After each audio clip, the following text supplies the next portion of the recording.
Becca's going to hit record. I press record.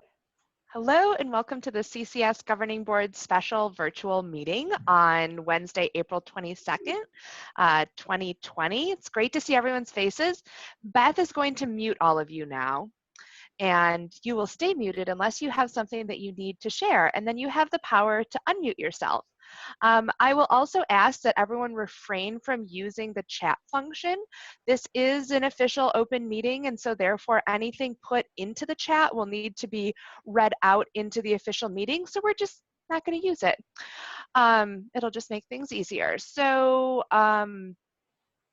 let's go ahead and have Beth do roll call. So I am going to do roll call by library name. If you could please state your first and last name, just so we have it for the record. Algonquin. Carrie. Here, Diane McNulty. Krista Lake. Hi, it's Kim. Des Plaines. Ela. Here, Erica Christensen. Evanston. Here, Heather Norborg. Fox River Valley. Here, Lauren Rosenthal. Fremont. Hi, present, Scott Davis. Glencoe. Here, Andy Kim. Glenview. Here, Terry Room. Grays Lake. Here, Sarah Brown. Thank you. Highland Park. Here, Jane Conway. Huntley.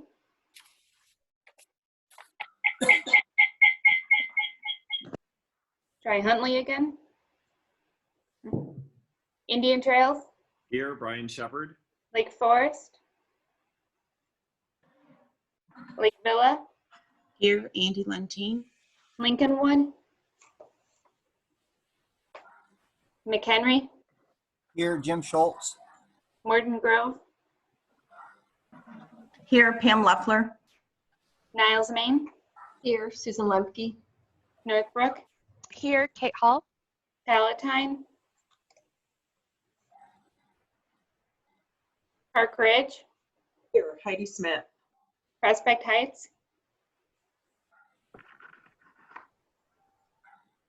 Round Lake. Hi, this is Jim. I'm here. Wilmette. Present, Anthony Austin. Winnetka. Here, Emily Compton-Zach. Zion.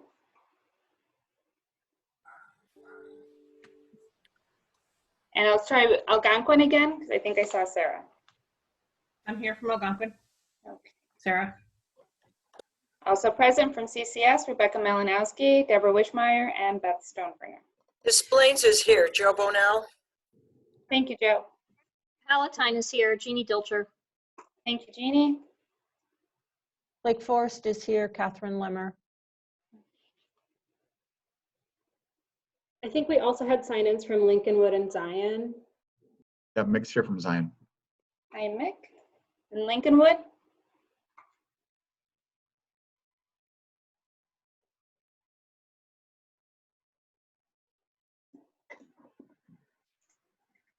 And one more time for Huntley.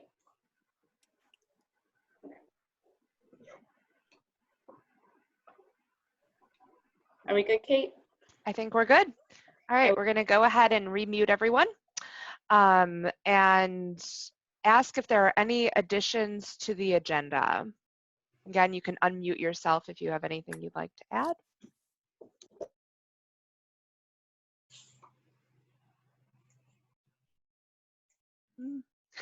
Thanks, Beth.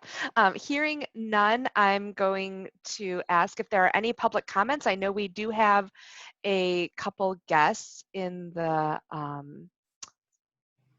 participant list. So do we have any public comment from any of our guests?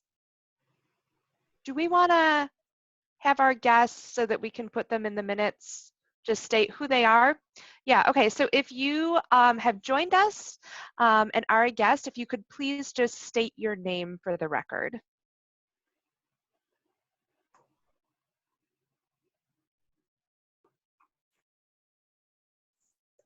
Deborah, that would be you too.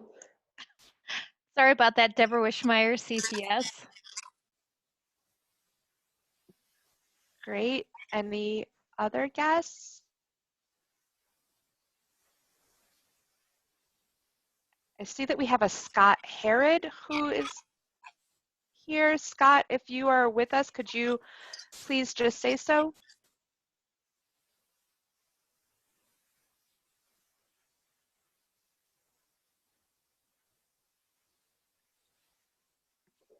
Okay. We'll just still list him. All right, so then moving on to the consent agenda. May I have a motion to approve the consent agenda as presented? This is Brian, so moved. Thanks, Brian. And a second? This is Diane, I'll second. Thanks, Diane. So we have a motion from Brian Shepard at Indian Trails and a second from Diane at Cary. Beth, could you please do roll? Okay, everyone should be unmuted.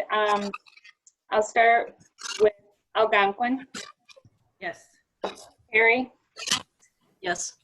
Crystal Lake, Yes. Des Plaines, Yes. Ela, Yes. Evanston, Yes. Fox River Valley, Yes. Fremont. Sorry, Fremont. Oh, He needs to unmute himself. Scott somehow isn't, there we go. Scott, try again. C, yes. All right, thank you. Favor of. Thank you. Glencoe, Yes.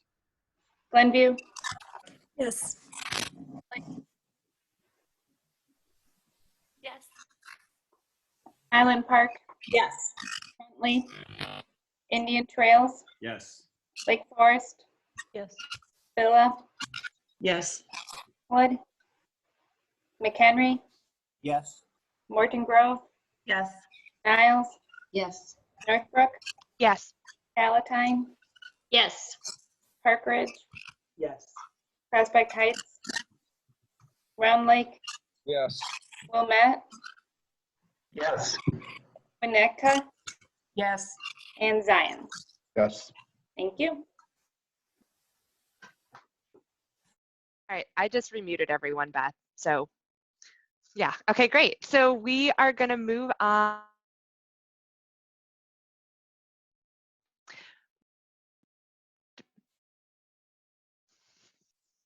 We're gonna move on to talk about COVID-19 planning.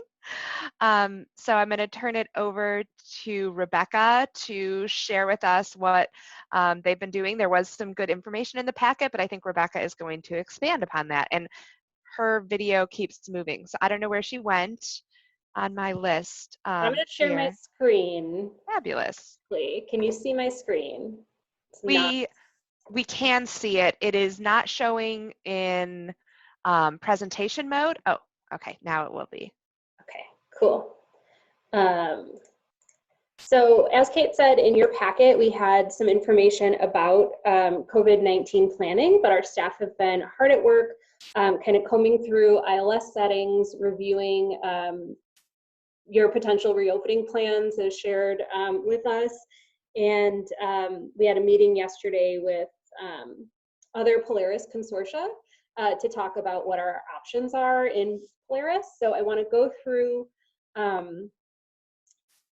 some things you might want to consider. And there are some things that I have specifically listed for discussion among governing board that we should come to an agreement on. And in talking with Kate, we'll maybe discuss them as we go and then have one vote at the end for all of the components. So if you have questions, please jump in and stop me. And we'll go through it. And Deborah is on the call in case I start telling tales that are not true. So we are going to talk about checking in material, holds and pick lists, delivery notices, checking out material, changes to Power Pack, and then we'll briefly, super briefly talk about supplies. So in your packet, we did provide a list of each library's current number of checkouts due on June 1st. assuming the stay-at-home order will be extended again, we'll go ahead and extend those due dates again on behalf of everybody. But the main thrust here is that there's going to be a lot of stuff due on a single day. We could stagger due dates, but that would be a lot of work, and I don't know how much patrons are going to be paying attention to due dates after being cooped up in their homes with these materials for a few months. So we would strongly recommend that you address return plans with your patrons through messaging. I know at Park Ridge, they were talking about, like, if you're, you know, A through H come on this day, or, you know, N through Z come another day. So we can share that those options continue to be shared. I think the circ managers are talking about them. I think the director's list is talking about them. From CCS's perspective, our recommendation is that we continue to just expand due dates in bulk rather than trying to pick and choose what's going to be due when.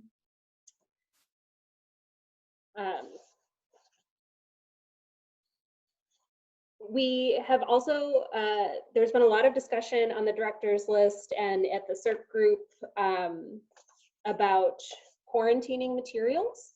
Our recommendation would be that any quarantine imposed on materials would happen before check-in. As soon as you check in an item, that can start triggering notices for people. So our recommendation would be, 1, to reduce notices and it makes sure shelf status is more accurate, and 2, to reduce handling among staff, that you do that check-in after a quarantine period. There was a CERC manager meeting with like 100 CERC managers from around Northern Illinois the other day. And they had some great ideas, including making sure that staff who are handling incoming material are not also handling outgoing material or not quarantined material. And they also, for those libraries that have sorters, they're not going to use their sorters until after materials have been quarantined, so nothing's being like picked up by all that machinery. Can I ask a question? Yeah. We talked about this a lot at my management team meeting yesterday. And originally we were talking about quarantining before checking in, but we do have a sorter. And so one of the concerns that we had was, if everything comes through the sorter and then we quarantine it for 3 days, then we either have to go manually check everything back in, or we have to run it back through the sorter that has been handling non-quarantined items. Does your sorter have like an external drop that people would put material directly in? We have 2 inside drops and 1 outside drop, but they all meet and then go together. So we don't want to put quarantine materials on belts that are not, you know, we used clean and dirty because it was easy to talk about. Yes. So we don't want to put the clean materials on the dirty belts, and we don't want to have to close out the external drops so that we can run everything, you know, clean it, run everything. What we had talked about, and maybe I'm getting ahead of you, we had talked about returning materials as they come in, and then if there's a possibility of changing the recently returned or reshelving status to quarantine for 3 days, because I know that recently returned status has a certain timeline, right? Mm-hmm. So we can talk about potentially changing that status to say quarantine, and then you know, not giving out those materials. And if people look them up, then they're showing as quarantine while they're sitting on the carts waiting to be reshelved. Yeah, so we did talk about that reshelving status, and that is certainly an option that exists. I would think that any change to that status would, well, I don't know, Deborah, is that library by library or system-wide, the wording on that one, do you know? Yes, it's system-wide. So if we change that, it would be for all CCS libraries. So outside of, like, that is true that setting that status would, you know, make the shelf status correct, but still, as soon as you're checking in those materials, someone's going to get a notice that that item's ready for them on the hold shelf, or, you know, it's going to be set in transit to another library. So as soon as that check-in happens, other actions are going to start taking place. So I 100% agree that you want to make sure that you're keeping your clean and dirty materials separate and on separate surfaces. Our recommendation would be still to avoid checking in prior to a quarantine period, because it would be cleaner for the system overall, and make more messaging accurate for patrons. So this is Kim. Another thought, just when you're talking, is that it sounds like CCS is assuming we're checking in when delivery has resumed and libraries are open and there is actually holds occurring. I think many of us are thinking of some time period where staff may be in the building and getting stuff checked in and kind of resuming operations internally before reopening to the public. Yeah, so there's definitely both, and we'll talk a little bit more about our options for that period where staff are doing work in the building before material is actually going to circulate. We'll talk about delivery as well. So my understanding is that, you know, for many libraries, we're going to have staff in the building doing some materials check-in first. We're going to then have, it is possible that some services, including curbside services, will start before delivery resumes. We don't know when Rails is going to restart their delivery. We don't know when libraries are going to be allowed to start providing some public services or when they'll feel safe to do so. So we've got a lot of things to go over today. And one of them will be kind of how to set up that like pre-check-in stuff. My assumption is that you're still going to be wanting to quarantine some materials after regular operations have resumed. And that's kind of what this slide is getting at. Once we're already checking out material to patron, if there's still going to be a quarantine period, that check-in should happen after the quarantine. Opening check-ins are going to be a little. I'm going to ask that everyone wait on any further questions until Rebecca finishes her whole presentation. I know that we all have a lot of questions. We'll get to all of those, any remaining questions at the end, just so that we can make sure to get through all of your stuff. Okay. Oh, we'll get through. Okay, so then I will continue. So one element that we'll want to discuss, and I think we can maybe discuss kind of all of these at the end in more detail, because I think that some of them piece together, is should CCS have a system-wide quarantine period? And I think there are some arguments both in favor and against this. I think the argument against it is that libraries have different needs and they're in different communities with different levels of impact in like the COVID universe. The argument for it is that once delivery resumes, everybody's materials are going to be going to everybody else's libraries. So if we're all treating them the same way, we're all kind of handling that risk the same way. At this stage, CCS would not have a recommendation for a specific amount of time. You may have heard that there's a study coming up that IMLS, PLA, the Urban Libraries Council, Rails, a whole bunch of people are working on that will actually look at, you know, the live virus on library materials and make some recommendations from that.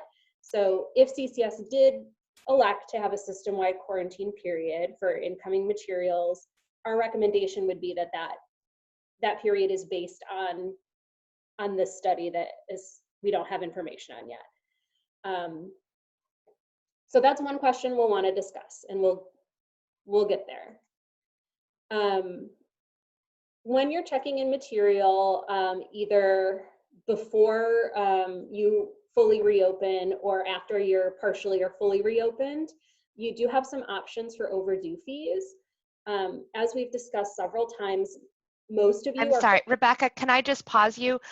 Again, I would ask that everyone please refrain from using the chat. Catherine, I'm going to just read your message because we have to read it because of open meetings guidelines. So Catherine said, if patrons can see a setting that says quarantine, it implies a liability that my library is not in favor of assuming. So let's just hold all comments until Rebecca is completely done with her presentation. And again, please refrain from using the chat because of the Open Meetings Act guidelines. Okay. So in terms of overdue fees, many of you are already fine-free, are hoping to be fine-free by the end of the year. So if any of you wanted to move up that fine-free option for your patrons and make that your policy now, we can permanently change your Polaris settings now to be fine-free. So whenever you're checking in material, both in like this pre-reopening phase as well as once we're reopened, those will be fine-free. We also have a second option that we can more temporarily make you fine-free. That's a lot less labor intensive at check-in, and that would be, both of those options would be any material checked in would be fine-free. Your other option, if your library is not considering fine-free or is not ready for that, but you're quarantining material before checking it in, your staff can use the free days option to match the quarantine period. So if you're quarantining items for 2 days, again, I'm just making up these numbers, there are no basis in science at this time. If you are quarantining for 2 days, you can set your free days to 2 days. So things are being checked in essentially when the patron returned it, and they're not being charged for any potential overdue fees due to the quarantine period. So these options are library by library, and we'll go over them in the member update as well with staff. And essentially, you can open a ticket, and we'll put together a form for you to say, here's what we want to do with this. When it comes to holds and pick list processing, we've divided this into your local holds as well as your intra-CCS holds. We know that we've been continuing to allow patrons to place holds. So that means that there are higher than normal pick lists. When you reopen, there's going to be a lot of stuff on your pick list. So we have 2 recommendations. One is that you plan for that, and again, many of you are planning to get in and start doing some work, including pulling holds before libraries reopen. We would recommend that you focus on your local holds first, and we have documentation for your staff on how to use the pick list in that way. So things that are going to get picked up at your library, fill those first, especially if delivery hasn't restarted. And then we'd also recommend you consider messaging to patrons regarding unwanted holds. Again, patrons have placed holds maybe months ago that they've borrowed a book from a friend or purchased it or gotten an ebook copy by now, but may not have thought to cancel their holds. Similarly, you may restart services, and there are probably members of your community, even once you're offering services, that maybe won't feel safe coming into the library or are not ready, and maybe they'll want to suspend their holds. So making sure that you're making those options clear to patrons, canceling holds they no longer need, suspending holds that they're not ready to pick up, can help alleviate some of the burden on your staff of pulling holds that someone's not actually gonna come in and get. So CCS, it is possible that our libraries will resume services before Rails resumes delivery. So if that is the case, CCS can essentially wipe out the queue for processing, not the patrons queue, but which libraries can fill holds. So we can modify Polaris settings. So for example, only Morton Grove items can fill holds for requests with pickup at Morton Grove, which means that patrons aren't going to be placing holds on material they're not going to be able to get while delivery is not running. However, this does mean that patrons may be blocked from placing a hold if their pickup library doesn't own the item. So if someone wanted to place a hold on an item for pickup and Morton Grove doesn't own that item, they're placing it for pickup at Morton Grove, they're just not going to be able to place that hold if we go ahead and clear out those settings. This would be temporary until delivery resumes, but it is something to consider. We'll talk a little bit more about PowerPack later, but we did have a question before the meeting started. When you're searching in PowerPack, some of you default to search all libraries, and some of you default to search just your specific collection. So we could work with you to make sure that if we're not filling holds from other libraries, that your default search is for your library only. So that is an option.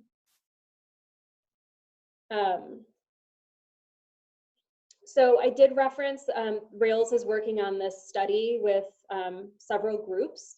There was supposed to be a press release about it yesterday that isn't out yet, so I don't really have any additional information other than, it's more than just doing another lit review of what the CDC has already said. It's looking specifically at use cases that are related to libraries. So we're looking forward to that. I don't think that Rails will start delivery until after that study is complete and they feel they have the equipment, processes, staffing in order to do that safely. One thing that they have shared with us is they don't have adequate bins to allow libraries to quarantine materials in bins or to quarantine material on behalf of libraries in any sort of central place. So, you know, when delivery restarts, if you are still choosing to quarantine material, you'll have to remove the material from the bin and put it somewhere else, and then, you know, send that delivery bin back into the system. So one discussion that the next discussion we'll have to have is when Rails restarts delivery, will all CCS libraries be required to participate in intra-CCS loan at that time? Or can libraries opt in one by one? You know, if you have different kind of triggers for what your phases are going to be, or, you know, different counties have different recommendations, CCS can, you know, kind of put libraries back in the filling queue, essentially, one by one. Certainly we'd like to see the sort of streamlined nature of just doing it all at once, but we recognize that may not be possible given kind of the environment. So that brings us to our next topic, which is overdue notices. So we are, as you all know, on a standard overdue notice schedule, and the schedule is posted here. Our recommendation is that we adjust the overdue schedule to have the first overdue notice not go out until 7 days after the due date instead of right now 3 days. Again, if any of our libraries are quarantining material, this could impact you know, all of our patrons if stuff is sitting there not getting checked in for a few days. So just to give that extra leeway. So our recommendation would be that we make that change for all libraries. We do have the option of adjusting the rest of the schedule if we wanted to change how many days overdue we move for billing. That's not a recommendation CCS is making at this time, given that, you know, we think folks are going to be pretty anxious to return material and then start getting stuff back, and they've had plenty of time with it. But that's something that we're open to adjusting as well. All right. So here's where this gets back to Kim's question earlier, like what about when you're checking in materials, you know, maybe for a week or something before the libraries are open, we don't want to be generating notices. So we have 3 options here. The first option would be the cleanest for CCS, but the most complicated for all of us as independent agencies. But I'm just going to put it out there. If all of our libraries coordinated resuming hold pickup, if we all agreed that we're not going to allow patrons to pick up holds until July 1st, again, I'm just making up dates, CCS could just stop the notice job from running, which means that you all could go about your business checking in material however you want. Holds would trap and say go to the hold shelf for this patron, but the notices wouldn't generate until we turned that job back on. So for your staff, it would be pretty easy. You know, they just check in their stuff. When we restart that notice job, all of those holds that trapped over that week or whatever period, they're all going to be in the queue, and then they're all going to send those notices out. That is a consortia-wide solution. There is no option for us to do that on a library-by-library basis. So if we wanted to do that, everyone would have to agree on what date those notices are going to be run for the first time. I recognize that that is maybe not feasible. We have 2 other options as well, and option C here can be used in conjunction with these other options. So on a branch-by-branch basis, option B is we can temporarily move to manual notices. Essentially, CCS can turn off hold notifications on a branch-by-branch basis. So then when holds are trapped for patrons, no notices will be generated in any format. The trick here is that no notices will be generated in the future for those holds either. So you would have to manually contact all of your patrons by phone or email or whatever. There's no sort of bulk option for us to send those notices. The advantage is you could, you know, have a conversation with your patrons and say, you know, here's how we're doing pickup. Do you want this hold? How do you want to do this? We can also, in addition to either A or B or instead of A or B, we can adjust notice text. So we would leave the notices on for branches, and then CCS would work with libraries to modify the existing hold notice text to say materials won't be ready until you know, 24 hours from now, or call the library before you come in to pick up your stuff and like go over here to get your curbside things. So we can coordinate resuming hold pickup and still adjust notice text and then have all the notices sent out after that initial check-in period. Or library by library, we can just turn off notices and we can turn them back on when you're ready. But for those things that were checked in during that period, you'll have to manually contact patrons. We can do nothing and it just adjusts the notice text. Notices will be sent as those holds are trapped, and the notice text will have to say like, don't come in and get this until X date, and here's how you come in and get it. And again, we can also adjust notice text with going with either this option A or B. Can I get some like nods if that generally makes sense? You may have some more specific questions, but I wanted, okay.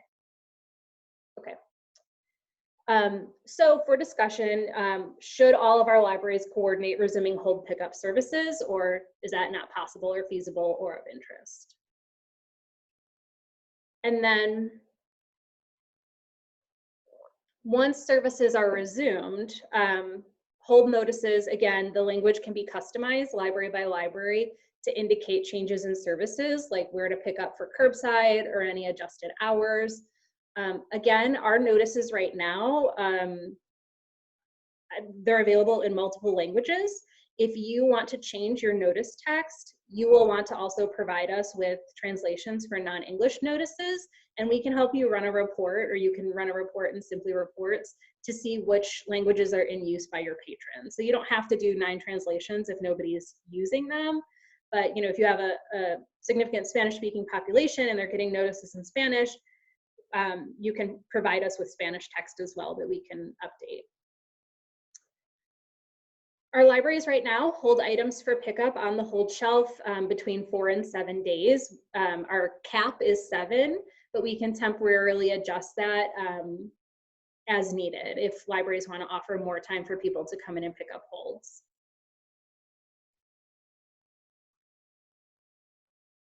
So we're on to checking out material. There was some discussion in that CIRC meeting, both about extending loan periods and increasing checkout limits and increasing hold limits, as well as shortening loan periods and shortening or reducing checkout limits and reducing hold limits. This is something that would be very intensive, very labor intensive for both CCS or Innovative staff, the way the system works. Innovative has shared with some customers that Deborah's on an advisory council with Innovative staff, and they've shared that they have some concerns about keeping up with the ticket volume. They're getting a lot of support requests, the kinds of things that your folks are sending to us, you know, other customers are sending directly to Innovative. So there is some concern about getting Innovative to do some turnaround on things that we would like them to do, which would be like replacing these tables wholesale. That said, if your library wants to semi-permanently or permanently modify loan periods, checkout limits, or hold limits, we can do this. We have set a guideline and said that we can do this for libraries who would like changes to last at least through the end of the calendar year. So if your standard checkout period right now is 3 weeks and you want to move it to 4 weeks or 5 weeks or whatever, at least through December, we can go ahead and do that for you. If you just want to do it for like a month, we would say that you'd need to use the temporary alternative I have listed here, which is that staff can use the special loan button at checkout to give patrons longer than normal loan periods. But that is a transaction by transaction option.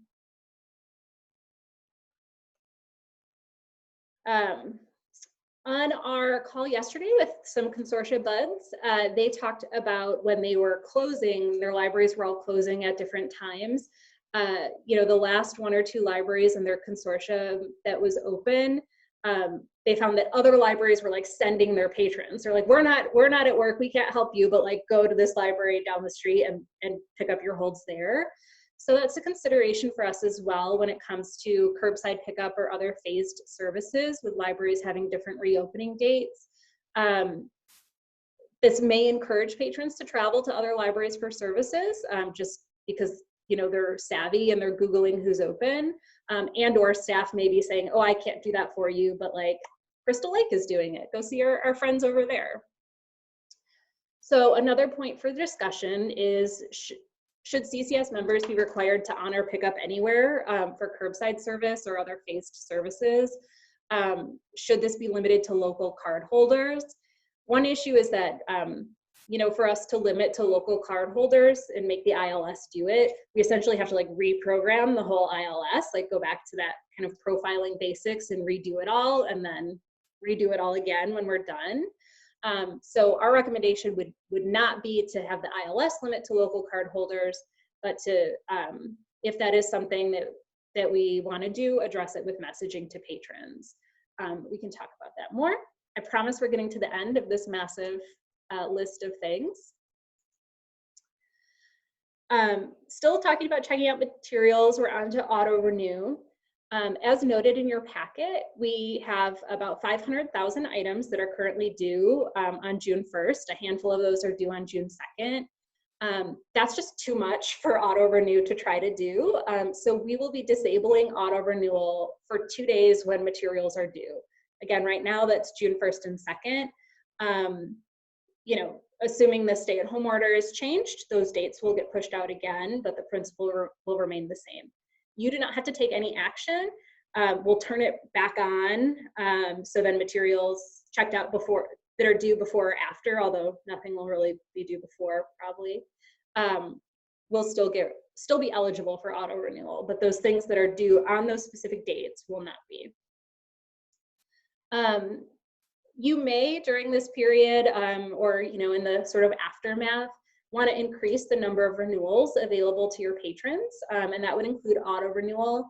This is work that library staff can do, and this is also work that library staff can do now if they're looking for projects during the stay-at-home order. The number of renewals is directly on the item, so if you wanted to say increase from 2 renewals to 4 renewals, library staff can do that using bulk update. We're happy to provide some additional instruction on how to do that, although I think your tech services folks already do know how to do that. So that's work that you could start doing now in batches, and we'll be in our documentation. We've got a document version of these slides that we'll be putting out this week, and we'll include kind of guidelines on how many records to update at once, so you're not just like sitting there waiting for ages for it to process. Almost there. We're on to PowerPack messaging. So we have a few options for communicating with your patrons through PowerPack. We've got banner announcements, messaging on the items out page, and then working with holds. So this banner announcement is something that Kathleen has rigged up for some libraries already. This text is customizable. It's this component in red that says the Winnetka Northfield Public Library District is closed. Please follow this link for library updates. That's something that we can put up on your website or on your PowerPack now if we haven't already. That text is customizable and that link is customizable. So if you want to send folks to a specific link, you're able to do that. When we're talking about you know, asking folks to return items before we actually want to check them in, we can add some text to the items out page in my account. This displays in mobile as well as on a desktop. This is again just sort of dummy language. It would say like returned items will be removed from your account 48 hours after return, or within 4 days, or whatever you want that text to say. It is static text, so it doesn't obviously know when an item was returned to say like, oh, 17 hours before it's done. So this is text that we can customize library by library and work with you to display. And again, this is in the items out section of my account. And as you can see, it displays in the right-hand menu as well. And I'm pointing at it, which just means I'm pointing at my camera. So sorry about that. When we're placing holds, we have 2 options for patrons, for messaging for patrons, and this is not either or, this can be an and situation. So when a patron is placing a hold through PowerPack, they'll press the place hold button, and then on the screen that pops up next where they have to confirm their pickup location and actually place their hold, we could add a message there. The example here says the library will not fill holds from other locations while COVID-19 restrictions are in place. That could also say something like only curbside service is going to be available through, you know, July 10th or whatever you'd like it to say. So that's again in that pop-up box that comes up when you're placing a hold. We can also place messaging just like we did for items out in the My Account section. So this says, you know, holds will be available via curbside pickup. And that can be, again, customized based on your needs. And it may say we're not filling holds. It may say whatever you'd like it to say. Please call to schedule a time to pick up your holds, and have a phone number there. So there's various options.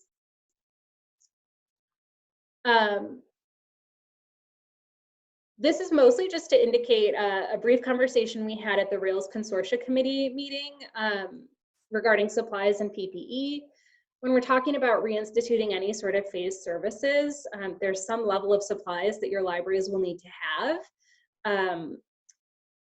You know, we talked super briefly within CCS about like, should we be like trying to source this stuff for libraries and make it easier? But the answer was no, I don't want to do that.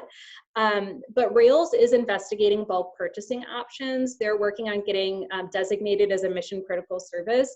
So, you know, when the most immediate danger passes and supplies become more available, they'd be able to bulk purchase. And Dee indicated that they would be willing to look at purchasing for members and doing some sort of distribution or something. There's no details on that yet, but really just a reminder that, you know, when it comes to, as I'm sure you already are thinking about, making sure that your employees and your patrons are safe, like there's still restrictions on what equipment is even available, and trying to find a way for us to not be fighting over that equipment, like, you know, apparently our states and federal government are, would be great once it becomes available.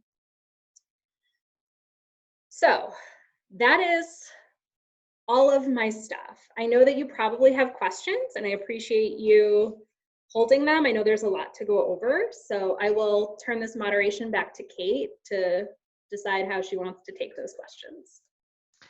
All right, why don't we go ahead and start by asking any questions that are clarifying questions on what Rebecca has laid out for us. So that means we're not going to be talking about the 5 summary items just yet that we need to discuss, but instead just making sure everyone understands the information that was presented.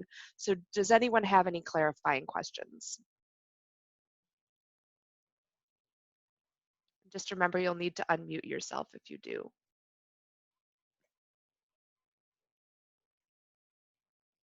Kate, I have a question. Great, thanks, Scott. Go for it. Well, things like, should we have a system-wide quarantine? Are we supposed to come up with a decision today on this? Because this is the kind of thing I'd really like to talk with my staff about. I don't think that we have to come up with a decision. I think hopefully if there are some things we can all decide, then we should, just to have that kind of peace of mind. But we do have another meeting coming up next month. Of course, all of this is contingent in my mind upon whether or not the stay-at-home order gets extended, which I expect it will be. So I don't think any of us are thinking that we need to figure out how to do this by May 1st, but I do think time is of the essence. So, Kim.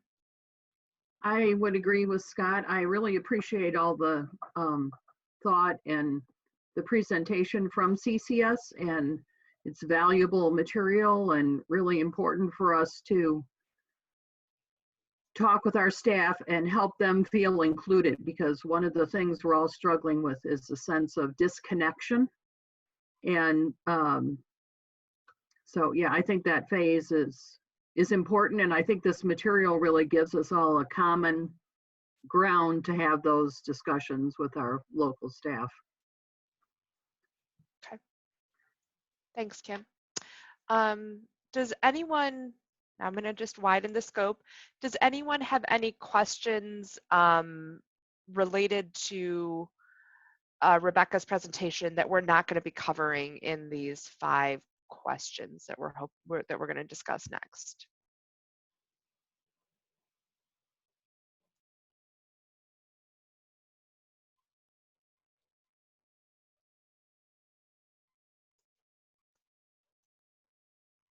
Okay, I counted to 10 in my head, so hopefully that gave people enough time if they wanted to unmute themselves and say something. So why don't we start? So Kim and Scott, I agree that getting staff involved with this is going to be important. I still think that we should have a discussion today to kind of get a sense of where we all are. And then if there are things that we can agree on now without staff input, we should do that. But then if not, then we can either decide to finalize these at the May meeting, or we might need to have another special meeting if time is of the essence and we need to make decisions more quickly. So let's start with, should CCS have a system-wide quarantine period? What are people's thoughts on this? Andy, it looks like you're talking, but you're muted. No. This is Diane McNulty from Cary. Hey, Diane. We have actually checked things in.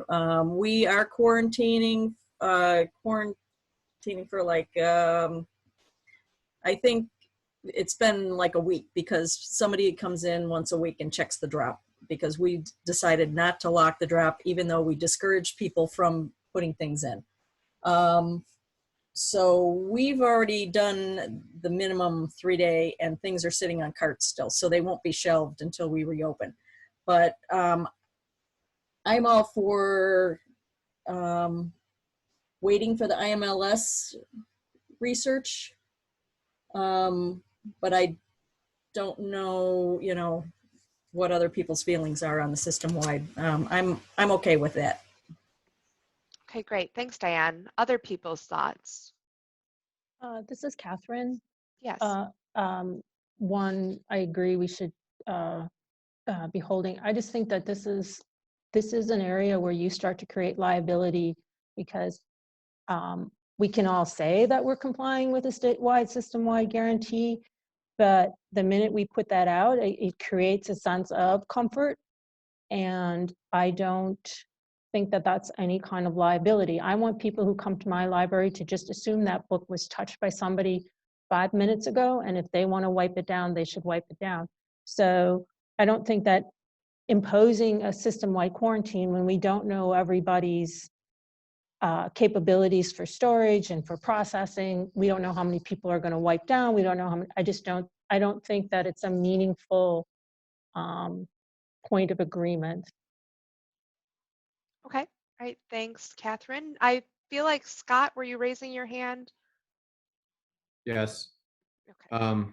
Well, one of the benefits I would see of a system-wide quarantine is it would prevent any of individual libraries from maybe getting pressure from their community or from their boards to prematurely begin services based on their own assumptions. That's not based on what a consensus of the best information out there is. Kind of a safety and numbers thing. If we all agree that once the best science and the best information is out there, that we won't begin a widespread resumption of services until then. So kind of a safety and numbers mentality, prevent individual libraries from getting pressured to do something maybe that isn't in their best interest. Yeah. Thanks, Scott.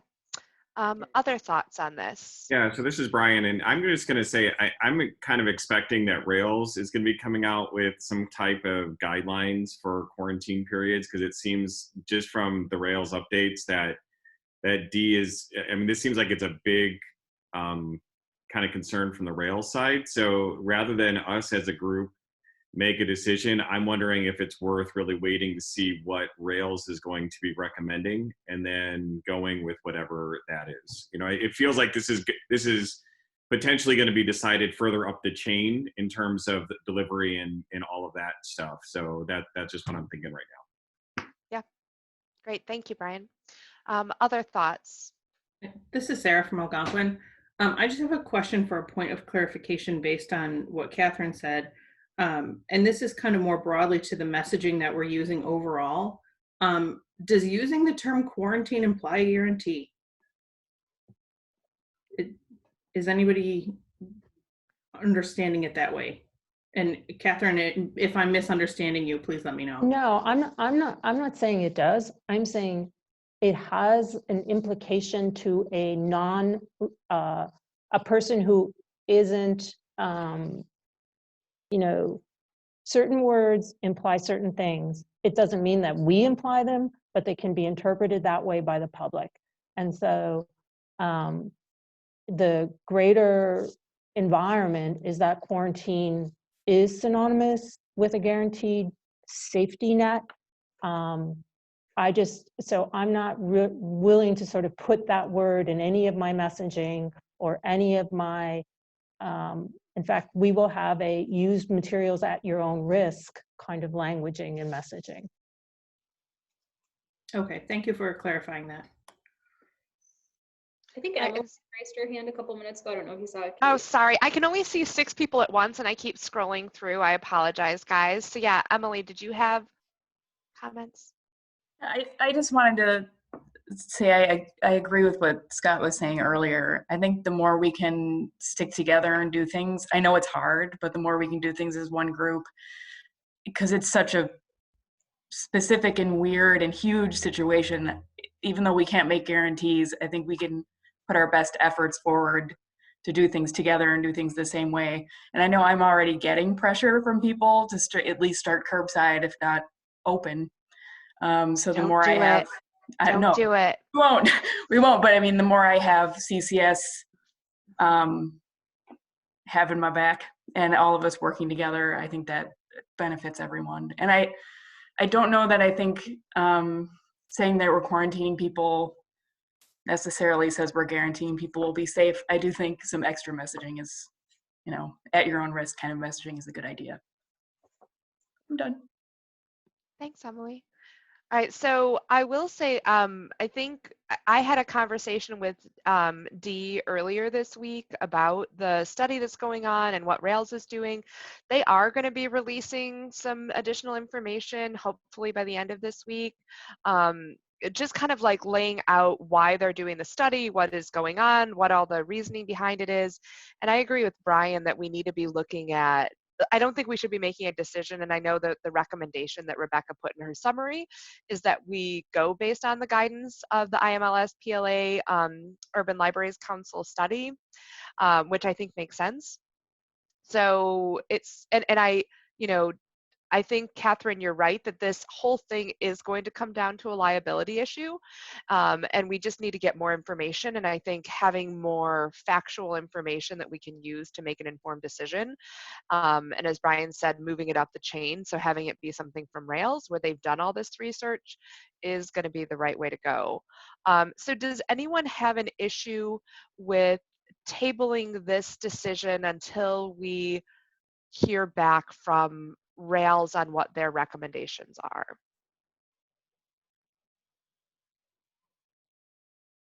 Okay, Sarah and Emily are shaking their heads no.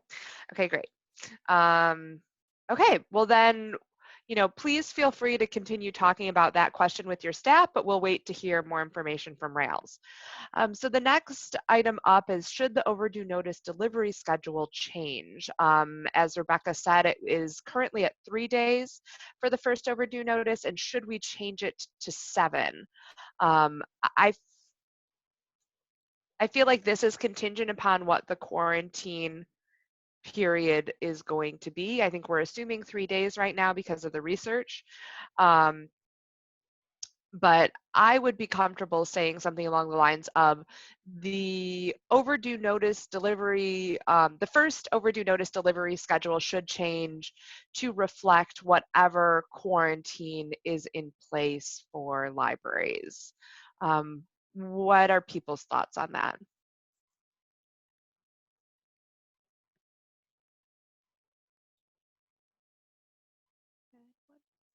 Scott is giving me a thumbs up. Joe is nodding her head. Pam is nodding her head.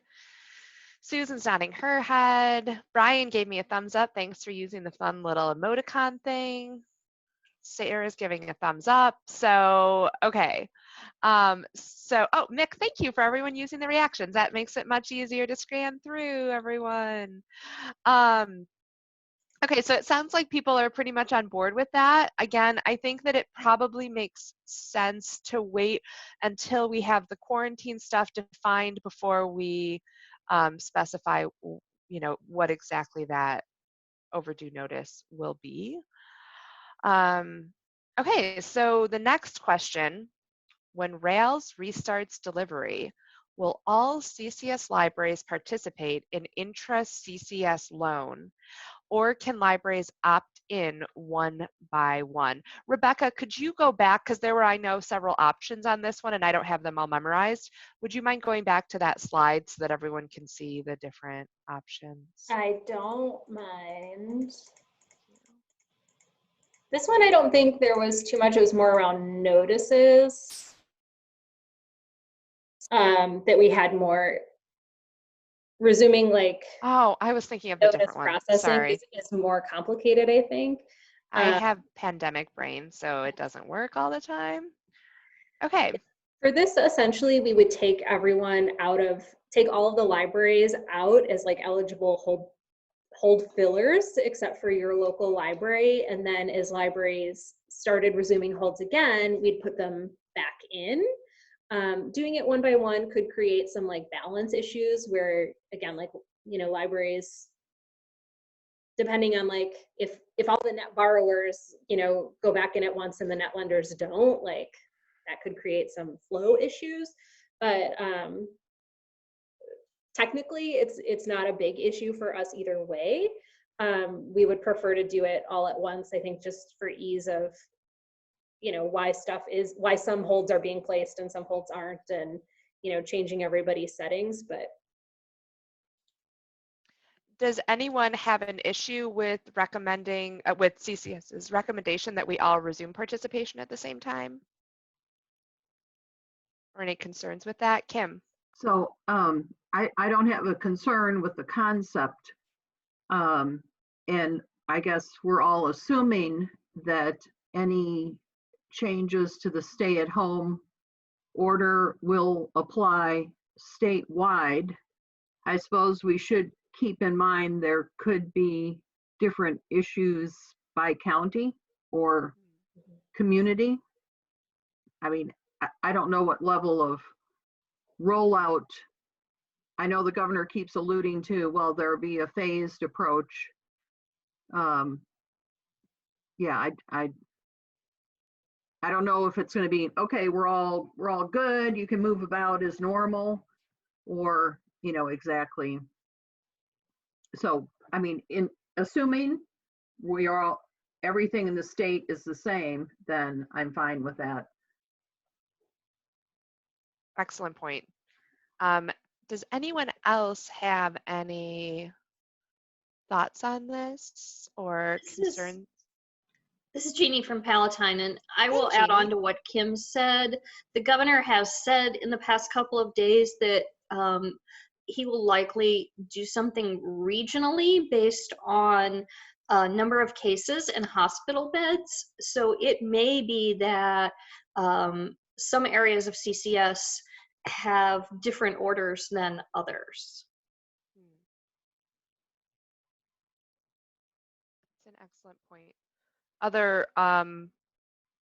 Other thoughts on this? It sounds like we need to wait for info from the governor on what his next plans are, that we can't really make a decision, but that we ideally would try and do it all as that we all resume participation at once. Does that sound reasonable to people?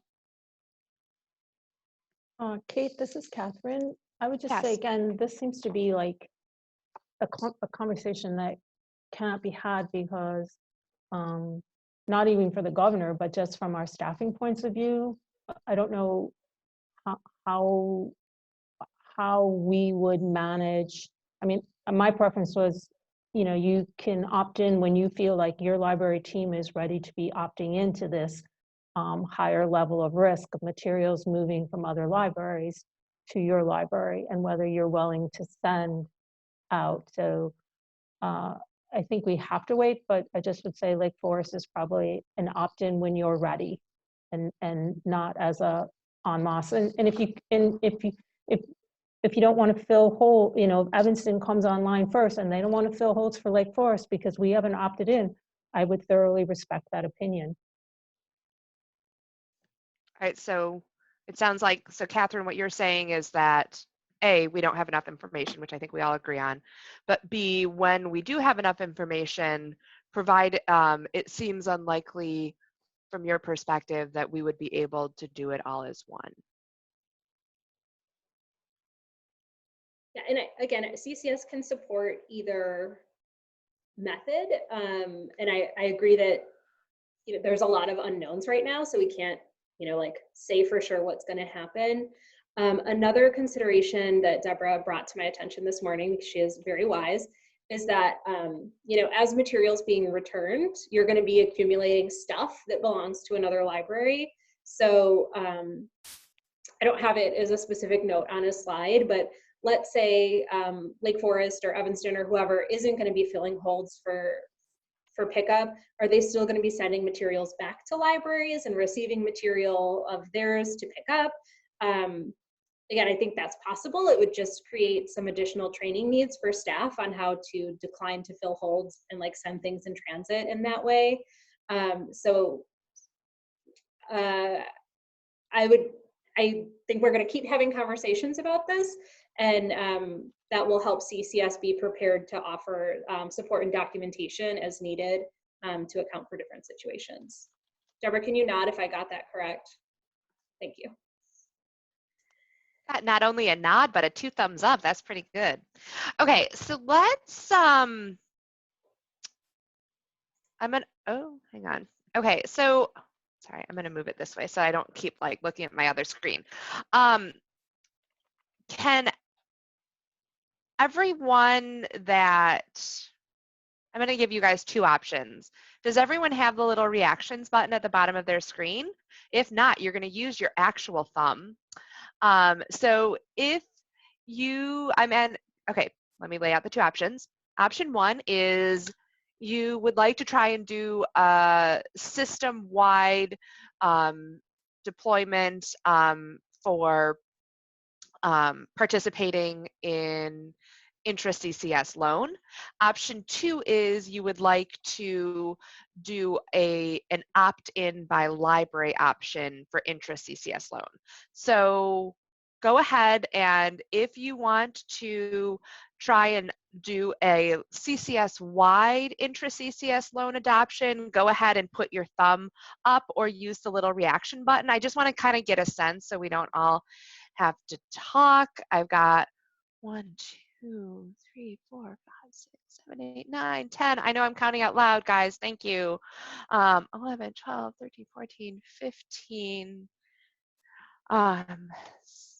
Okay, let me see if I counted right. So I got 15. Let's see how many people would like, are more in favor of a library intra-CCS loan adoption. 1, 2, 3, 4,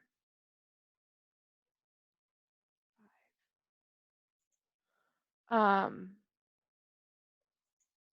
Okay, so I definitely didn't count everyone right because I got 15 for the first and 5 for the second.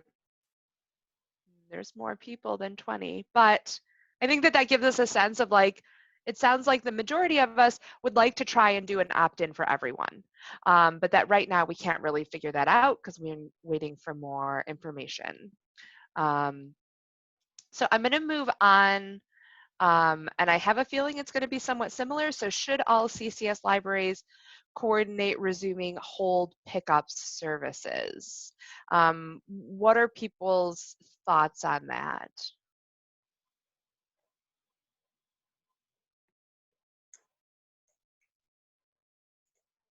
And as a reminder, this was where hold notices are really the issue. And how we process and send those out. And there's like a service issue of, are people going to be like all going to one library that's open? But from a systems perspective, this is where I think Kate was thinking we had like confusing options. This is where yes. I will say that, so we, closed our library, when was it? It was a long time ago and in galaxy far, far away. So March 13th was our last day where we let people in the building, and it was insane, as I'm sure all of you experienced at your libraries. We were moving to curbside for the next week because we thought that was a good intermediary measure. We ended up only doing it on Monday the 16th. And I will say we had, just in that single day, we had a lot of people from other libraries that were frantically like, oh my God, you guys are doing curbside. Can I come and get it? I'm going to put a hold. I'm going to put a hold and I'm going to come and get it. And so I think that given that we're not all going to open and do curbside and have our phased plans all in sync with each other, I think that it is very likely that we will have patrons that are going to be just like, I need stuff. And they will be contacting anyone that is open for curbside. So at least that has been my experience based on one day of data. So take that with a grain of salt, but at least it'll give you a little, at least it gives us a little bit of data. So, all right. So what are people's thoughts on this in terms of hold notices during this phase where we're doing curbside? This is or Sarah. quarantining rather. This is Sarah. Yes. Hey, Sarah. Hello. So I was looking at these options as Rebecca was talking about them, and going back to my question about if we're checking things in on our sorter, or if we're just processing them and then holding them and checking them in 3 days later.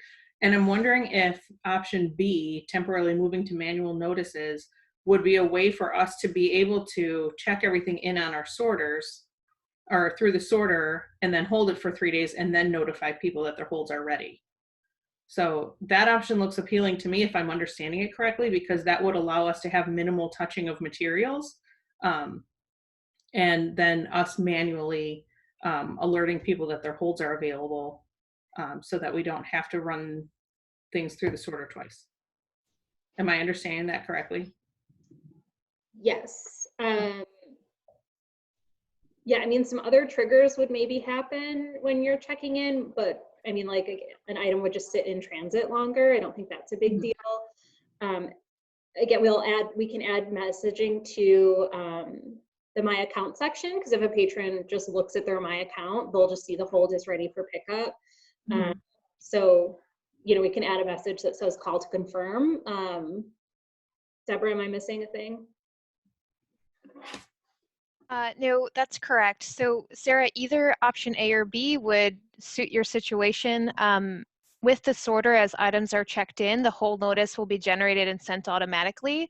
So if you do not want hold notices to be sent as items are being checked in by your sorter, we would either have to turn off notices for you, and then staff, once the quarantine period was over, would have to check things that went into the exception bin and trap them again for patrons. Or again, with A, if we pause the notice job for a period of time, all those notices would still be added to the queue, just not delivered to patrons until we re-enable the job. Okay. And is there the ability to pause them for a certain time? Or do they all pause and go into one pile, and then when we say yes, then it's things from 3 days ago and things from 10 minutes ago? That is correct. Yes, that one. Yes, and again, that would be system-wide. So if we pause the notice job, it would be for all CCS libraries. And as Rebecca mentioned, it would require a coordinated restarting of that job for all libraries. Okay. So then B sounds more appealing to me, only because I don't want to make other people have to do what we're doing if we choose to check things in on our sorter to handle them less. Who else has sorters? Does anyone else want to weigh in on the sorter piece? This is Diane from Cary. We have a sorter, but it's not a direct sorter. Anything that comes into our returns is wheeled into the workroom and put through the sorter. And we're doing that after it's already been quarantined. But I still agree. I'd have to talk to my staff about it, but I still agree that B is a good option, because even if we put a notice on that said call for pickup appointment, which is what we're considering, having certain times that people can pick up, I think that from experience, patrons don't read our notices, so I would probably still consider B a good option. Anyway, but as far as the sorter goes, we're not putting them through till after their quarantine. So thank you. Hi, and group, this is Jim Schultz. We have a sorter that's connected to our outdoor return, and 85% of our returns are done through the outdoor return rather than the internal return. And I go along with what Carrie said. Right. Scott, I think you also had your hand up a little while back. Did you have a question or comment? Yeah, and this is where I wish I had my circ staff with me to better articulate my question. So scenario is prior to delivery resuming, but say we want to fill local holds with things we have physically in our collection and do drive up curbside delivery. What option would allow us to customize a hold message, taking into account what Diane said, that people don't always read everything, but is there an ability to customize a message to give directions on how people will arrange to make those pickups? Yeah, any of these options would allow you to do that. So option A here, coordinate resuming hold pickup, is really like before you start doing curbside. Like if you've got 5 days where your staff are going to be in the library checking stuff in before you're going to actually let people pick up holds, whether in person or outside or whatever, that's the only part that option A is really dealing with. And that's just saying everyone can check in everything they want and no holds are going to go out for any library anywhere until we all agree, okay, holds are ready, let's press this button. And then holds notices will continue on their normal schedule. That's only going to come. I'm sorry. That's only going to come into effect or into play if we allow patrons to begin returning materials. Correct. I got about 2 carts worth of stuff here in house right now. People are being pretty good about not returning things. Yeah. So whether we, and then option B, libraries can, on a library by library basis, decide that they want to move to manual notices and say like, we're gonna physically call all of our patrons. So that can be, that's like anyone can do that during this COVID period and say, we're just gonna call everyone. And or notice text can be adjusted. And so we can do nothing to your notices, leave the schedule as it is, as stuff is trapped, notices are gonna go out, but we can adjust the notice text to say whatever you'd like it to say on a library by library basis.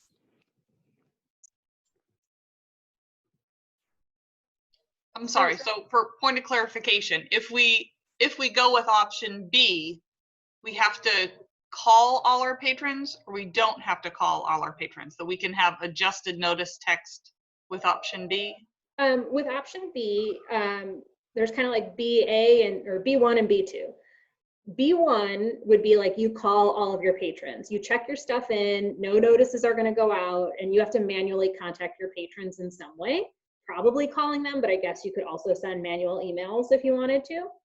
Option B2 would be if we don't coordinate resuming hold pickup notices and your library just wants to get in and like check in a bunch of stuff but not send any notices, you can check in all that stuff and like set all your holds aside and then turn notices back on and recheck all of them in. And then the notices would regenerate. But if we turn off notices on a branch by branch basis, anything that is like trapped during that turned off period, those notices don't go anywhere. They just don't exist. So if you wanted to then have the system do those notices, once we turn notices back on for your branch, you have to check them all in again to tell the system, there's a hold, do this thing. And then at that point, you could have updated hold notice language. Does that clarify, sort of? So if we opt to not have hold notifications turned off at all, we could just put things through. We have a sorter, but we don't have an external drop. Mm-hmm. So we could just start running things through the sorter hold notifications would happen and patrons would get a notification. Yes, and you could modify the text of those, yes. Beautiful, thank you. So for libraries like Algonquin, you could say, these have been checked in, but please do not come in and pick it up. We will notify you when your hold is actually available. It is, you know, going through its sanitization process or whatever you guys put on it, right? Yes.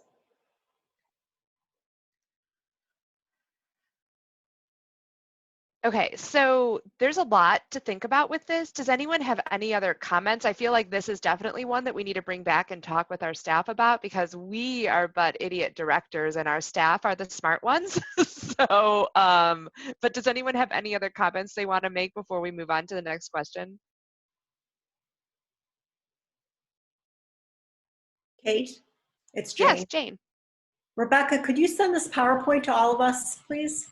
Yes, absolutely. I can send the PowerPoint out, and then tomorrow we have our member update that we've scheduled, and we'll be going over this PowerPoint at that time as well with the staff who join.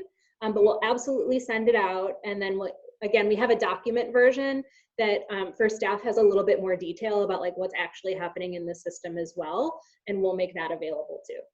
Thank you. Fabulous. Thanks, Rebecca. Mm-hmm. Okay, so then moving, can you go back to the questions? Yes. Like crap, I don't remember what the last one was.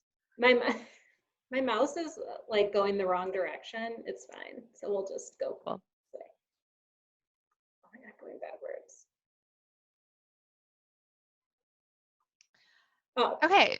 Anywhere. So pick up anywhere. How do we feel about this? Do we want to still allow it? Do we want to make a temporary change? Do we want to say that only our patrons can pick up, do curbside at our library? Do we not care? What are people's thoughts? I should actually read the whole question.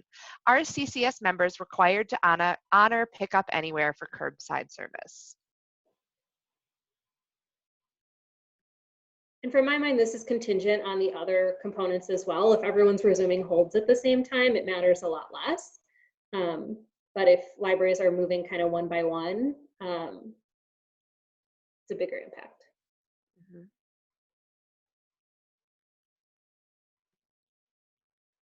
All right, I'll be first. Scott, you're usually so quiet at these meetings. This is so out of character. Yeah, well, as my wife says. Normally, I'm a all for one for all person, and we have very open policies here. But in this case, this would be one where the physical ability to handle this stuff is going to vary so greatly from library to library. And then there's the staff side of things, getting your staff to buy into the comfort level of performing these services. And then there's just a lot of variables. And some of us, more than others, have a lot of RBPs that use us and can be very greatly impacted by what our neighbors are doing. Mm-hmm. This would be one of those areas where I would say you have to, like manual IMLS, we do tell people you got to go to your own library for things that are outside of our consortia. This would be one where I would be in favor of kind of pulling in the reins a little bit and just focusing on our own patrons for at least for the time being until we can resume more normal services. Wow, Scott, thank you. That is huge. Because right, and I personally agree with Scott. I'm also just concerned about the availability of PPE, and if like say that Indian Trails, Glencoe, and Glenview decide not to do curbside, and then we're end up serving all those communities. I know that that's probably not the case, but those are my neighbors, so that's who I'm choosing to pick on. That we like just having enough gloves, right? Like I'm very concerned about that, and I'm a huge fan of resource sharing, as you guys know, but I think in this instance, it's a safety issue. And opening it up, and then we're encouraging people to be out and about more, which it's different just coming to your library in your community versus going all over. So does anyone have strong feelings on doing pickup anywhere for curbside? Seeing a lot of shaking heads. This is Mick. I'd like to know what other groups are doing. Like, we're surrounded by Warren, Newport, and Waukegan. They're obviously not part of CCS. And so if we open before them and we don't do this, that would protect my staff. But if they open before us, you know, it's for many of us, it's not a one size fits all because we're surrounded by non-CCS libraries.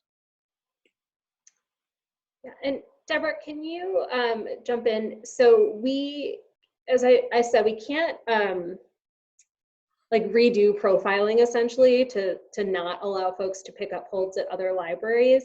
I'm thinking the best we could do here, and Deb, please be the truth teller here, is remove other libraries as pickup locations from the pack. But then you, like, it would be kind of like it was when we were on Symphony, and like Lincoln would, you know, like wouldn't fill Chicago holds and they had to like manually cancel those holds. There'd have to be some sort of manual process in place where like we could help generate reports and send them to libraries and say like, oh, Evanston, please call your patrons and tell them they can't go to, you know, wherever to pick up their holds. Deb, can you clarify? Yeah, so as a library would be checking in their materials, they would of course be trapping for holds. This would likely be a manual step that library staff would need to do to not trigger or trap holds for patrons that were not their own. We can modify system settings to essentially disable a Niles patron from being able to pick up their holds at Northbrook, but it would require then a full redo of all of our tables in the database, and it would be very complicated to undo at the end of all of this.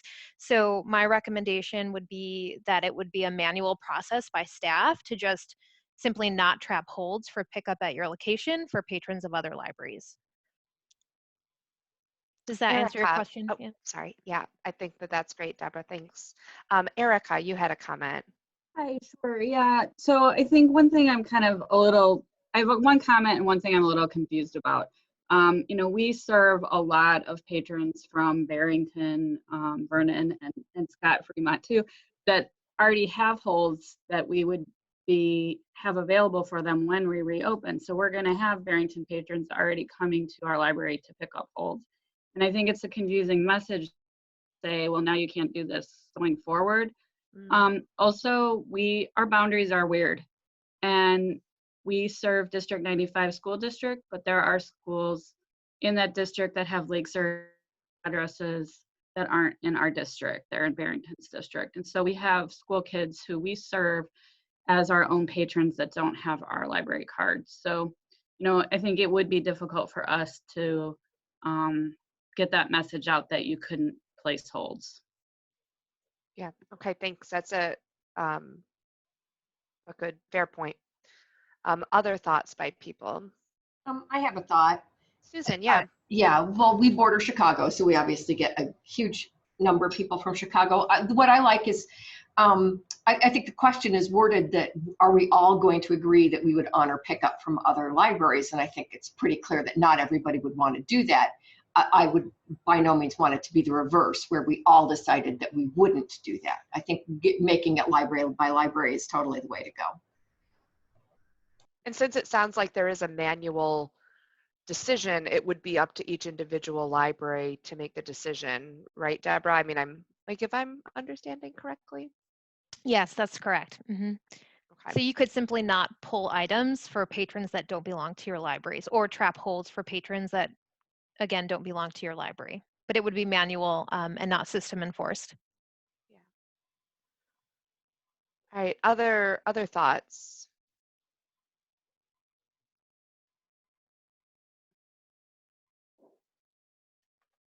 Okay, does anyone, I'm going to just do a quick summary of what we discussed, but does anyone have any other questions or comments on any of the 5 questions that Rebecca laid out for us? I would just ask, if it doesn't sound like it, but if there's anything that's like off the table that we shouldn't present to staff tomorrow, if anyone wants to flag that. Otherwise, we'll basically use the same set of slides to go through and say these are the things that are up for consideration at governing board.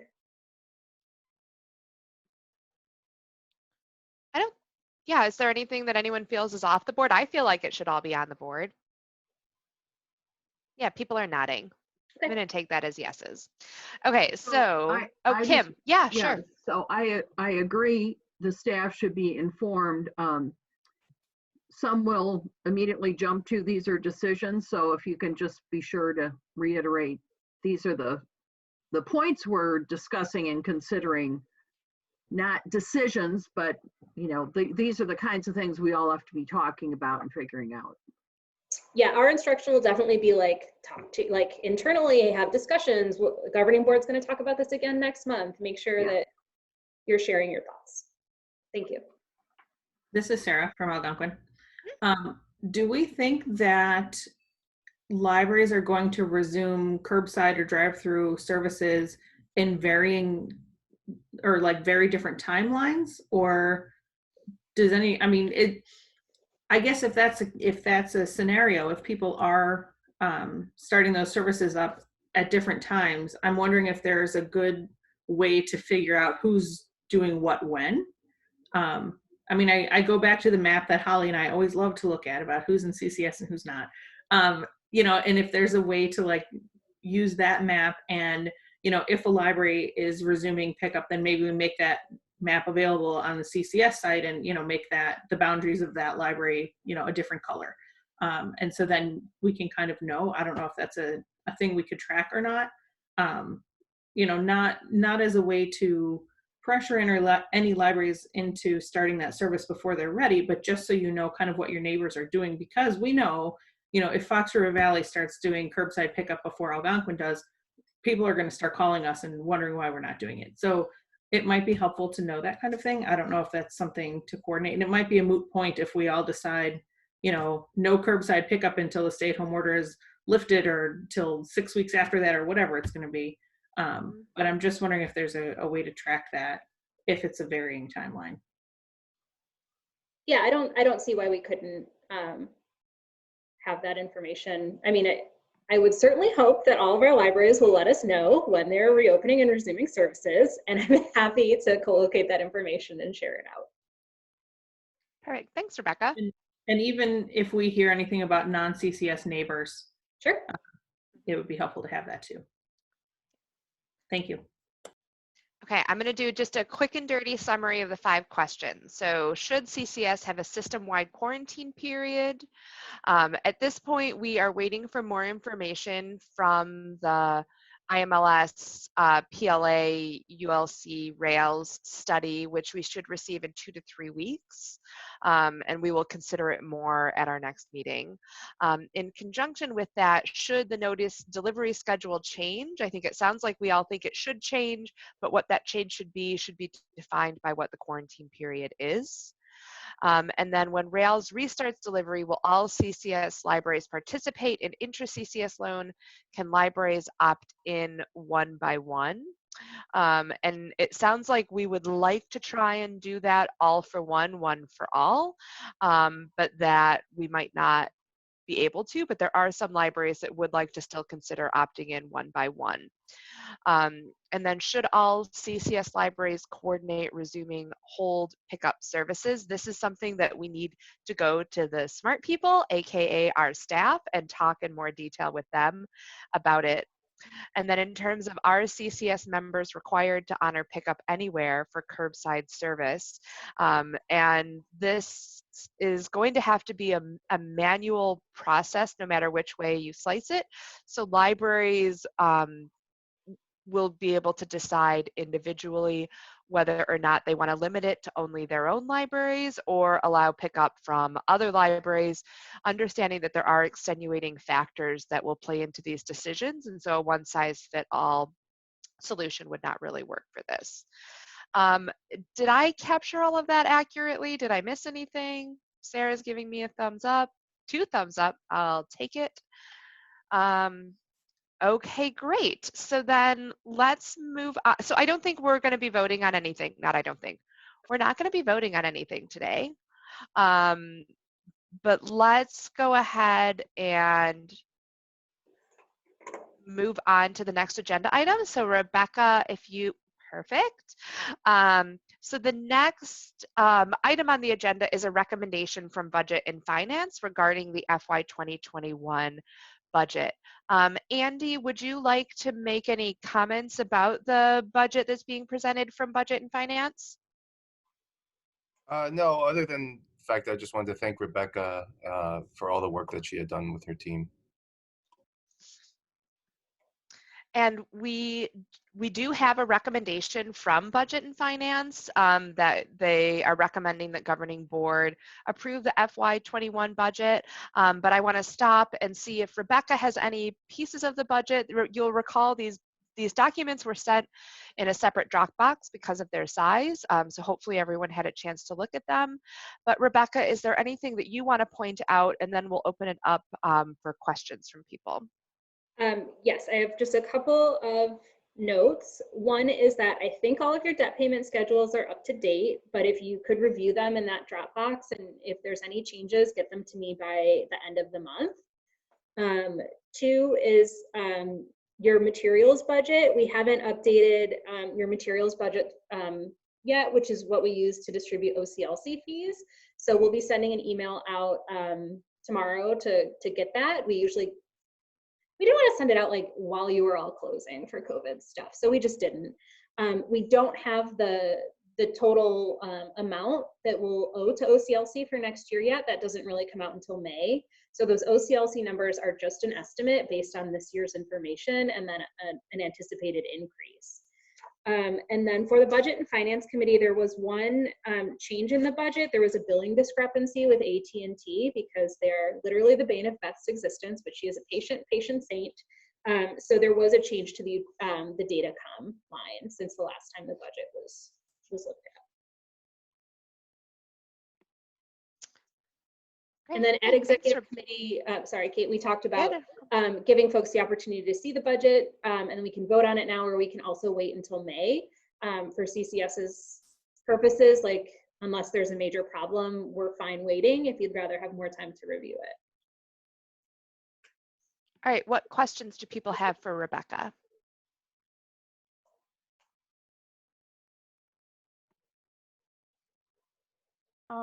This is Catherine. I guess I would like to defer it until May, simply because I think we have a lot of unknowns right now among our own budgets. And so we're sort of falling like dominoes about which of us will be allowed to implement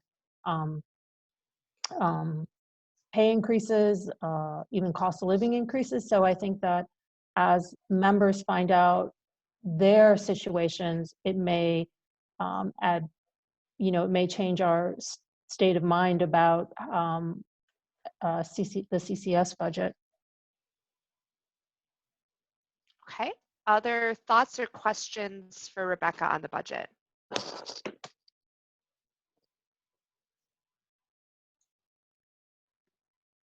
This is Mick. Not to be disagreeable with Catherine, but I think we could vote now. This budget is planning to give a significant amount of money back to libraries through the development fund. So knowing that and how much you plan on getting back or how much you can anticipate getting back would help you with your next year budget. And if we have that now, again, I'm rushing because I'm trying to get a budget to my board before I leave. So having that concrete number now would be more helpful to me. So I would prefer to vote now and just get this off my plate. Okay. Instead of passing on to whomever gets to come after me. All right, any questions on the budget itself?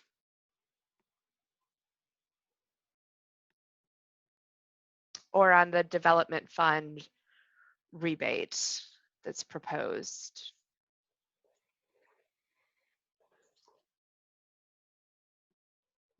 Just go to page 2, see if there's anyone here who's like frantically waving their hands, and there is not.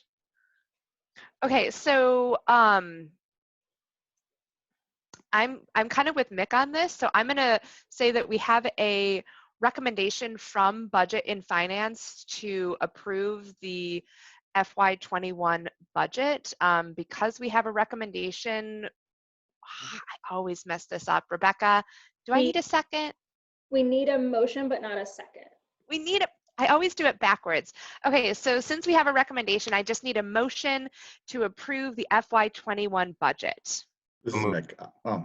Well, Andy, you can move it this time, okay? Got it. I'm going to give it to Andy as our treasurer. So Andy Kim from Glencoe made the motion to approve the proposed FY21 budget. Is there any more discussion on the motion?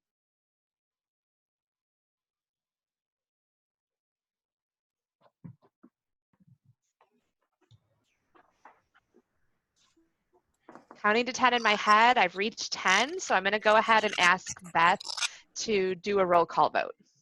Okay, everyone should be unmuted. I will start with Glencoe. Yes. Glenview. Yes. Grays Lake. Yes. Highland Park. Yes. Indian Trails. Yes. Lake Forest. Catherine, Lake Forest. I'm going to abstain. Okay, thank you. Lake Villa. Yes. And just for the record, that's Lynn, correct? I'm Lynn, yes. Okay, thank you. McHenry. Yes. Morton Grove.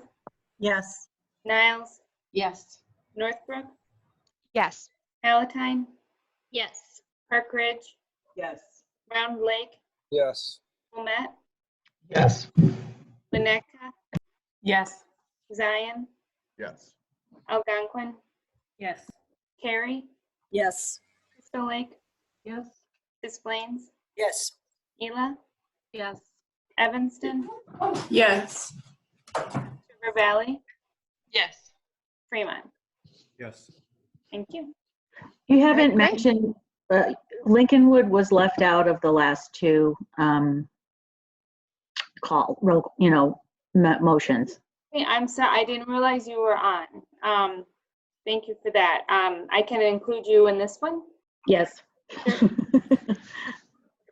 Would it be appropriate to include Josephine's vote on the consent agenda? We don't need it for it to pass, but since I missed it. I think let's just not have her on that one, and then moving forward. Fine. No, I'm just kidding. Okay. So we do have one other item under the budget to discuss, and that is the development fund rebate for fiscal year 20, the fiscal year that we are currently in. Rebecca, I'm sure everyone has read everything, but do you want to just give us like a 2-second high-level overview of what we're proposing? Sure. So we previously approved a budget that had a $125,000 development fund rebate for this year. And then we had a higher than anticipated transfer last year into the development fund because, again, we were under on our personnel budget due to being understaffed. So the Budget and Finance Committee recommended passing those savings along to the members on that development fund rebate. So we're proposing increasing it to $250,000 this year. And then moving forward, any development fund rebate would be based on the transfer from the previous year. So that kind of gives us a jumping off point, as long as our development fund is kind of where we want. And we're talking with the Budget and Finance Committee, we haven't done it yet, of setting like a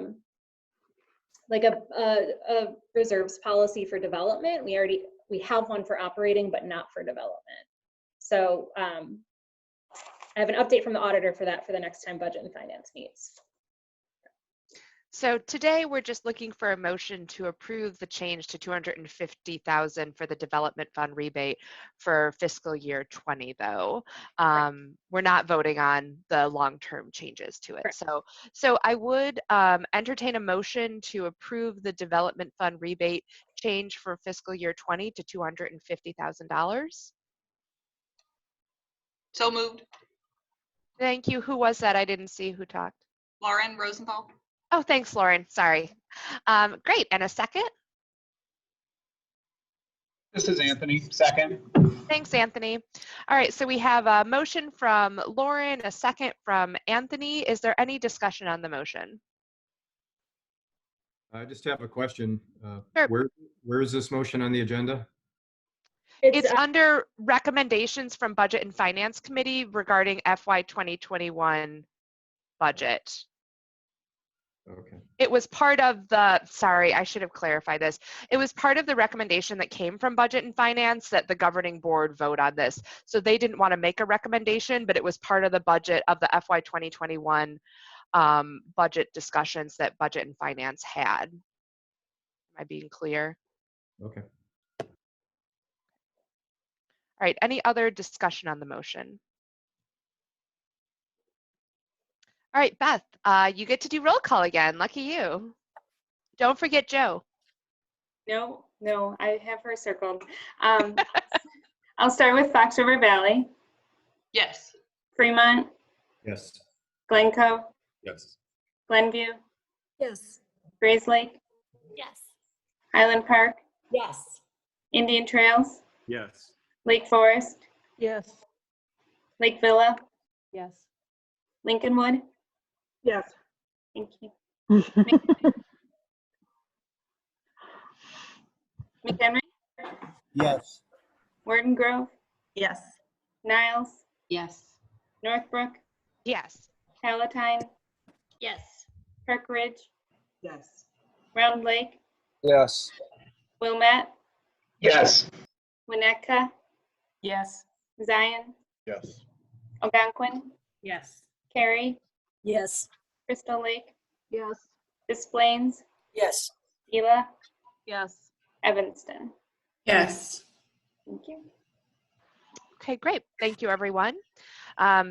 Moving on, we have the recommendation from the nominating committee, which Alex is still not on, correct? I don't see him. Anyone heard from him?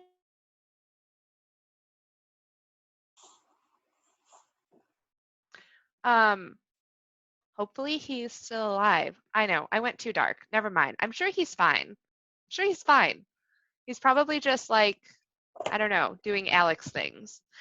Okay, but we do have a recommendation from the nominating committee. So Alex, or Mick or Andy, would you guys like to kind of just go over the slate for us since you were both on the nominating committee?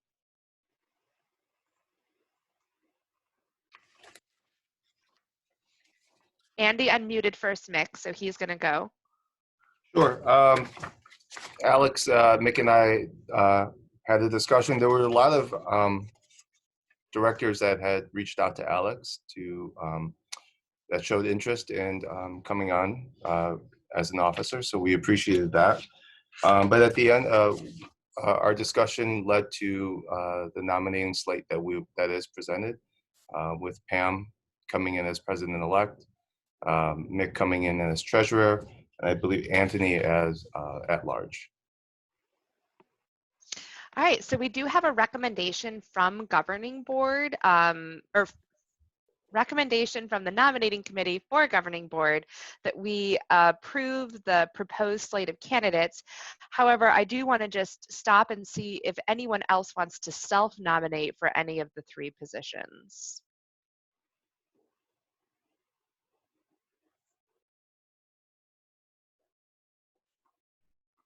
Okay.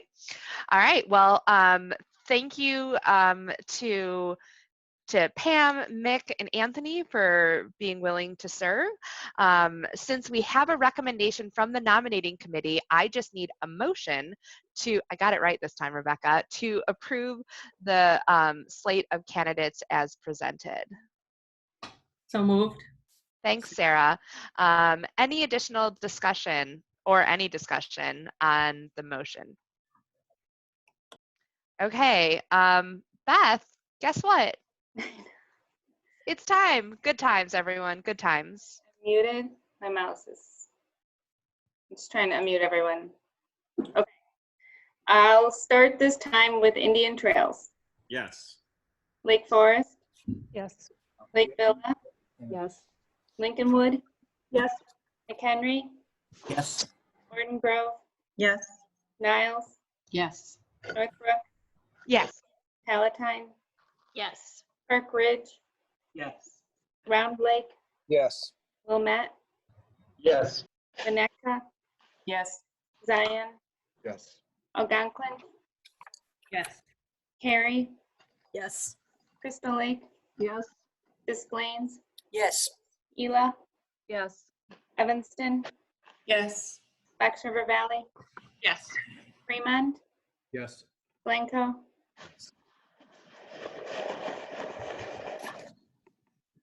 All right. Oh, wait, did I miss? Sorry, you weren't done. Thought I heard a blender. Grays Lake Yes. and Highland Park. Yes. Thank you. I don't think I voted, but it was yes. Glenview. You know, I think that's when I heard the noise. Glenview, you're a yes? Okay. Yes. Thank you. Thank you. I like how Beth keeps us on our toes by doing different orders.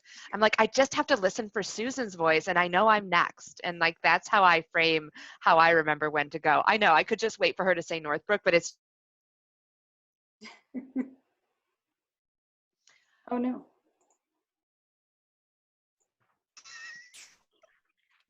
Okay, so we have one more item, and that is the governing board calendar for next year.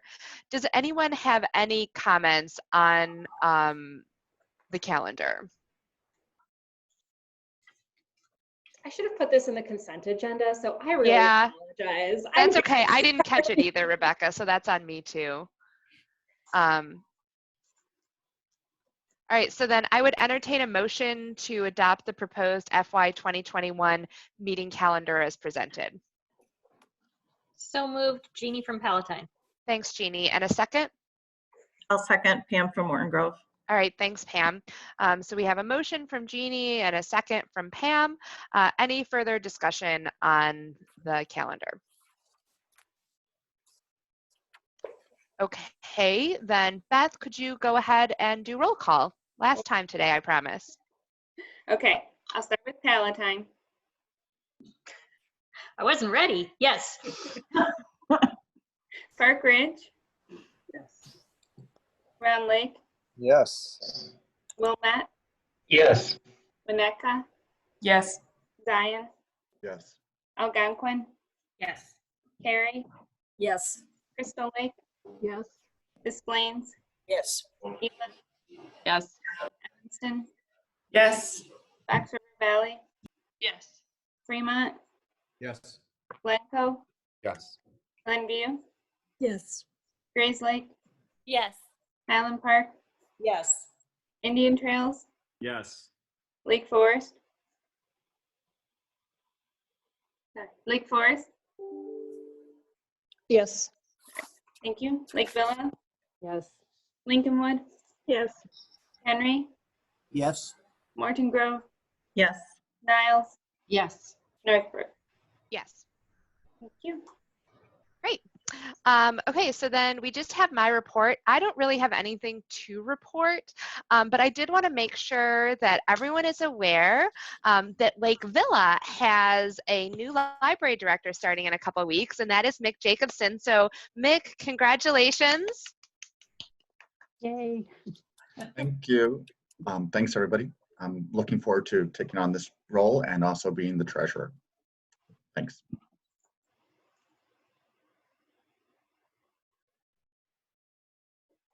So that will be very exciting. And that's the only thing I have to report. So thank you guys all. It was great to see everyone's face. And I hope to see all of you in person. Oh, Sarah, do you have something you want to mention?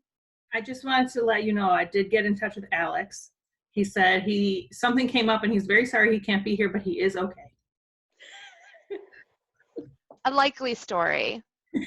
Just remind him that I still have one more meeting to run, so he can't escape all of them. So thanks, Sarah. Scott, you had something? Yeah, I was just wondering if Rebecca can give us a little primer for what tomorrow's membership update's going to be and what staff does everyone think is appropriate to have participate in this? We'd certainly welcome anyone to attend. As we're going to go through, again, this sort of PowerPoint, like what's cooking in terms of reopening. Again, I hoped that we'd hear something from our fearless leader, the governor, but we have not. We're also intending, should the stay-at-home order be extended into May, so I think we'll probably just go ahead and announce this tomorrow because we were going to have a series of smaller meetings since we've been canceling technical and advisory groups. We were going to have maybe like one a week in May just to give people a chance to connect and chat. But tomorrow's meeting was really going to be focused on like, here are these big considerations more than anything else. Deborah, did you want to add anything? Are you still here? She's here. I'm still here. That covered it. So basically, we were the test run for the member update, is essentially what that was, Scott. Okay. And when's our next governing board meeting? Decisions, we'd include them. Sorry, Scott. Sure, sure. Governing board meeting? I thought you said it was next. We're having another one next month. Is that Right, correct? because normally we would be every other month, so May would be the next one. I don't have my calendar open. It'd be May 27th at Park Ridge. May 27th. Not at Park Ridge, probably. At Zoom. May 27th at Zoom. All right, great. Any other questions before we adjourn then? All right, great. Well, I hope everyone stays safe and healthy, and we will see you on Zoom in the future. I declare the meeting adjourned at 11:51 a.m. Thanks, everyone. Thank you. I'm going to stop the recording.